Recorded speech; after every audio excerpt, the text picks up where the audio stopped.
వస్తున్నాయి కదా పువ్వులు. ఒక పెద్ద గుండు మీద పువ్వులు మస్తు వేసారు, చుట్టంతా గుండు బాగుంది.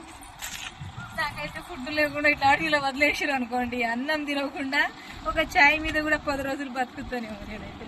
అనిపిస్తుంది నాకు. ఇగో పెద్ద గుండు ఉంది, ఇది పడిపోకుండా చుట్టూ రైలింగ్ వేసిరు. ఇగో నాలాంటి వాళ్ళు గుంపులాడితే కిందికి ఏడ పడతారా అనేసి రైలింగ్ వేసిరు. చూడండి పెద్ద రైస్ పెట్టిక, పెద్ద రాయి, చాలా పెద్ద గుండు అనమాట. కింద అన్ని ఇండ్లు ఉన్నాయి, గుండె ఎక్కడ. నాకైతే కిందికి జారాలని ఉంది, దీంట్లోకి వెళ్ళి ఇట్లా ఇట్లా పోతా కానీ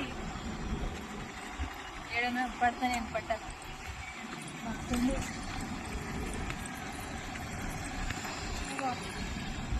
ఈ పువ్వులు తెలుసా మీకు? యాదికున్నాయా ఈ పువ్వులు? ఏంటో దాశన కంప అంటాం ఊర్లో, దాశన కంప.